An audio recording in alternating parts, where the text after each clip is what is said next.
মানে চোখে মোটর বসা রাখছে, টিপতে হয় না। কিছু কিছু মহিলা দেখেন না, কান্দে মামলা জিততে, অথচ অকাম বকাম ও কিন্তু করছে। কথা কয় না কেন? নাহলে কাঁদিস কেন? তার মানে তোর মধ্যে কি আছে? ভেজাল আছে। অপরাধ না করলে মানুষ কাঁদে। কথা কেন?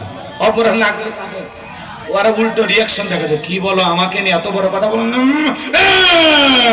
মানে এমন একটা ভূমিকম্প উপস্থাপন করবি, ঘর বাড়ি জানলা চাপ দেওয়া সব ভেঙে দেবে, কিন্তু ওর ভিতরে ভেজাল আছে। ওই জন্য কি করে?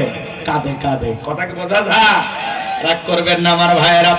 সুলেখান একা কান্নার অভিনয় করে দেখে বলে, ও স্বামী, ইউসুফকে ছেলের মতো দেখতাম, আর সুযোগ পা আমার ইজ্জতের দিকে হাত বাড়াইছে, আরেকটু দেরি হয়ে গেল সর্বনাশ হয়ে যেত। আর মনে মনে বলে, মরার স্বামী আসার সময় পাইলি না। ইউসুফ নবীকে মিথ্যা ধর্ষণের আসামি বানায়া, মিথ্যা ধর্ষণের অপবাদ দিয়া এই জুলেখা 1 নয় 2 নয় 9.5 বছরে জেলখানায় বন্দী করে রেখেছিল। এজন্য আল্লাহ রাব্বুল আলামিন বলেন, ইন্না কায়দা কুন্না আযীম। নারীদের ছলনা বড় মারাত্মক, নারীদের ষড়যন্ত্র বড় কঠিন। এ যুবক, পুলিশে ধরলে বাঁচবি, র্যাবে ধরলে বাঁচবি, কিন্তু কোন নারীর ছলনার ফাঁদে মায়ের জালে একবার যদি আটকে যাও, ফান্দে পড়িয়া বগা কান্দে রে, সারা জীবন কেঁদেও ওই কাল নাগিনীর বিষাক্ত সবল থেকে তোরা বাঁচতে পারবে না।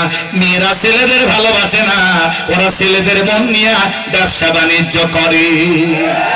যে যত দামি গিফট করে তারে তত বেশি ভালোবাসে। এখনকার অধিকাংশ নারী যুবকদের সাথে প্রেম খেলা করে। এজন্য বিয়ের আগে কোনো অবৈধ প্রেম ভালোবাসা করা যাবে জায়েজ না হারাম? এ যুবক, পা গায়ে দাও।